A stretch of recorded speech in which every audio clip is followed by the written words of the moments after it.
just explain to our viewers why your categorization of Sir Winston Churchill's life and career came down to he is a white supremacist mass murderer, intersposed in your tweet with a number, I think 7 or 8, clapping emojis applauding your own genius in describing Sir Winston in that manner?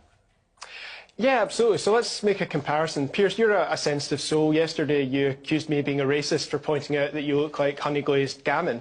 If you want an example of real racism, you just have to look to Churchill. He talked about his belief in the triumph of the Aryan race. He hated Indians with a passion. He said they were a beastly people with a beastly religion. When a famine broke out, 3 million people starved to death. So that's why I said that he was a white supremacist. I said mass murderer because he always advocated the most violent, the most destructive option. He used poisoned gas against Kurds, against Afghans. He was a strong supporter of Britain's concentration camps in the Boer War, where 28,000 people, women and children, died. He's always advocated the use of aerial bombardments in what he described as terror bombing campaigns. In fact, his own cabinet had to stop him when he was in the cabinet in the 20s. Cabinet colleagues had to stop him from bombing protesters in Ireland. Winston Churchill was voted the greatest Briton of the last century for a reason. Is that people believe that he almost single-handedly, through the power of his rhetoric in World War II, saved this country from the Nazis. Again, you laugh. That sneering little laugh. That won the war. It was the soldiers, the sailors, and the airmen who won the war, and they voted him out when they came home. Yeah, he was the British Prime Minister. He was the one making decisions which led to this country being able to stand up and save itself from Adolf Hitler and the Nazis. There is a creeping attempt now to besmirch everything that Churchill stands for. Yep. You know, I have a brother who's a British Army colonel who I talked about this to last night. He was spitting with rage from where he is currently serving his country, right? This just gets everybody's goat up.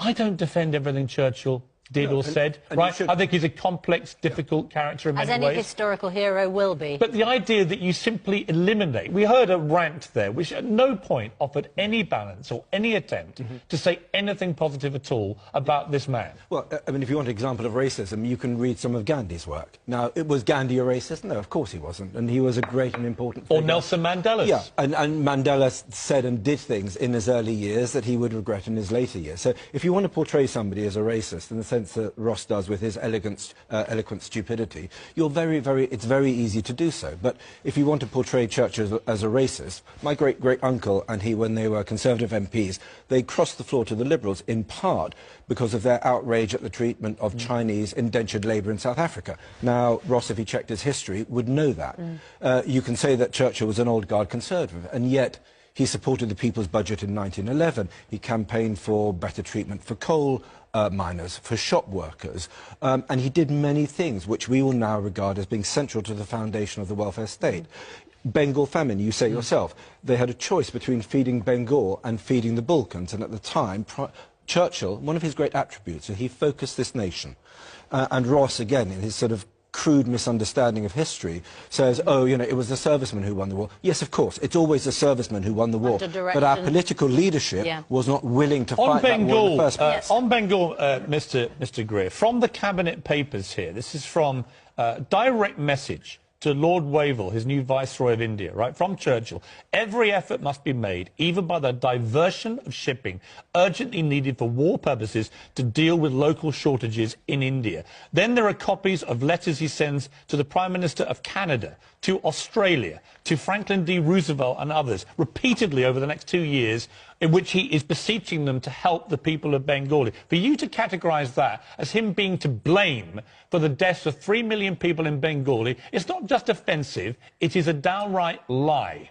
No, Piers, you just don't understand history. That's the problem. I'm reading history. I'm reading history from the Cabinet Papers, preventing the people that you named from helping. Quoting his own words. So you mentioned who was then the Viceroy of India, when Wavell was the Field Marshal in Winston Churchill's own war cabinet with Leo Amery, his Secretary of State for India. The two of them were sitting down planning how to get food to Bengal at the start of that famine. Churchill came in and stopped them, as is recorded in both of their diaries. In fact, Churchill spent so long stopping people from getting aid to Bengal. You mentioned Canada and Australia. Australian wheat ships were trying to dock in Calcutta, and Churchill refused. And to go back back to Bob's point, it wasn't to feed people in the Balkans. It was to stockpile food in the Balkans. There were not shortages. They wanted to stockpile food in case there were future shortages, while 3 million Indians were starving to death. Parents were killing their children rather than see them starve to death. It was after a year of that that Churchill finally realised. In fact, when he was getting letters from his own Secretary of State for India, his response was to complain that Gandhi hadn't died yet. He didn't care for months. When you say he doesn't care, here's a letter he wrote to Franklin D. Roosevelt, the President of the United States. I'm seriously concerned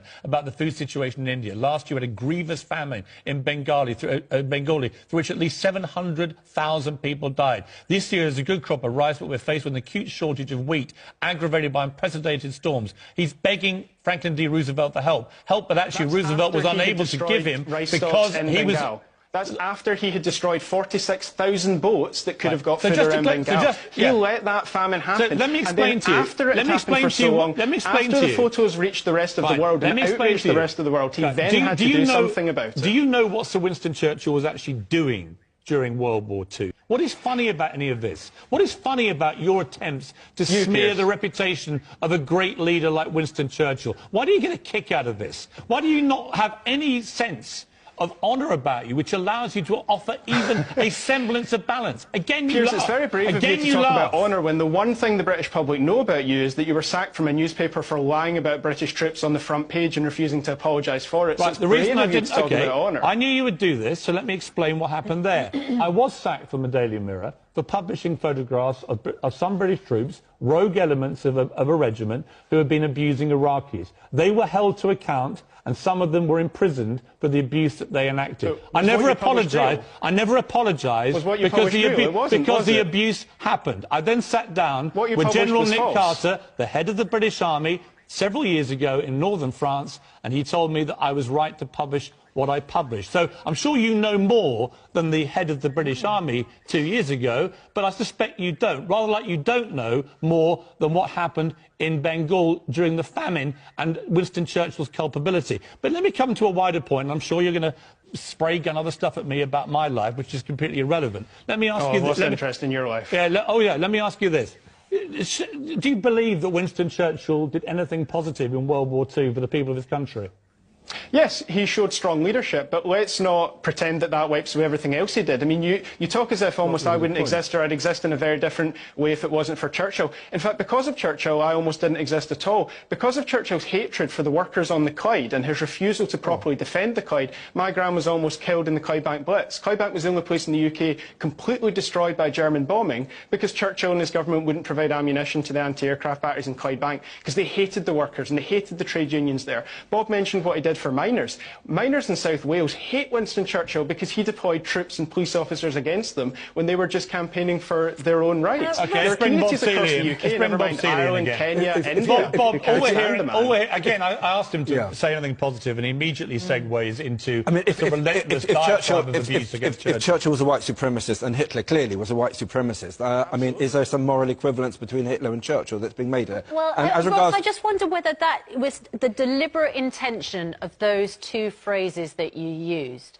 Churchill was a white supremacist mass murderer. And if it wasn't for Sir Winston Churchill, who knows what would have happened to Great Britain?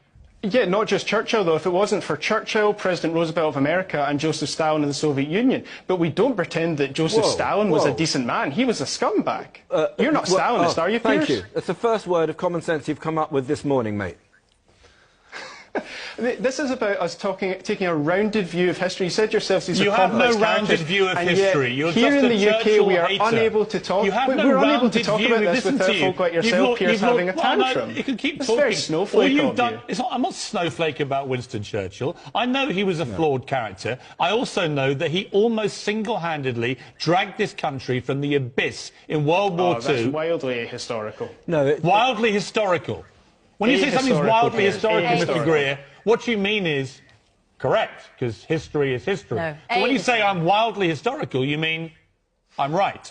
You're wildly ahistorical. You said historical. No, that's... No.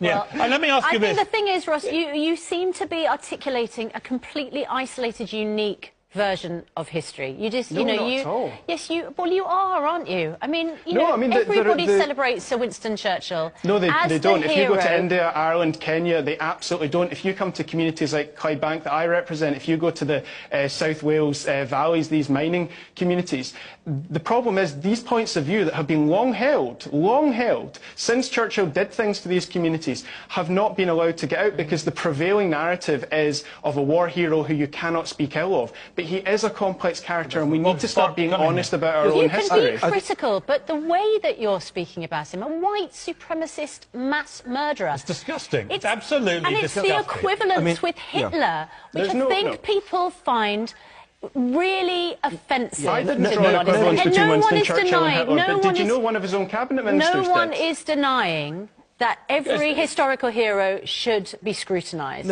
But the use of the language is so offensive. I was just going to completely agree with what you were saying. Nobody is saying that you can't re-evaluate people, and every generation and every great historian looks at history afresh, which is really important for us, an understanding of life. But there is a difference between a great historian summing up and re-evaluating a great man's life and your rather trite, infantile sloganeering, saying, oh, I'm going to stick a racist tag on this person or a sexist tag on that person. This is not history. This is just silly slogan And you know politics. what it's become? You know what's become? It's become worse than that, is that there's a younger generation, and you'll absolutely epitomise this, who decide to twist history to suit a narrative that people like Winston Churchill are evil people who should be condemned.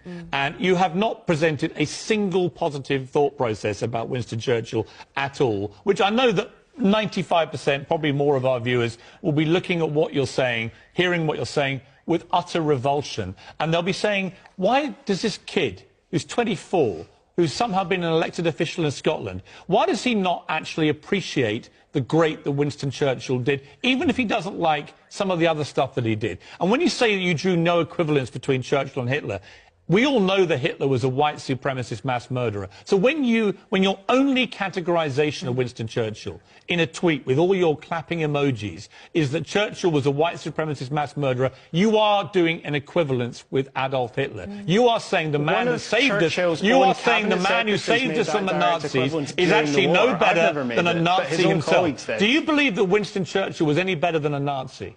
Of course he was. Of course he was. But you called him a white supremacist mass murderer. That's what Nazis are, Mr. Greer. So when you say, of course he was better than Nazis, actually you want the world to think that you believe he was no better than a Nazi. That's really what you want to believe, isn't it? He was less worse than the Nazis, but his own cabinet secretary for India said himself, I cannot distinguish between Winston Churchill's views on race and Adolf Hitler's. Right. I wouldn't make that comparison because I think it's crass. His own cabinet minister in his wartime cabinet, a pro-empire conservative just like him, was so revolted by Churchill's hostility to the Indians as they were dying that he felt he had to make that comparison. I wouldn't because it's crass. All right, Mr.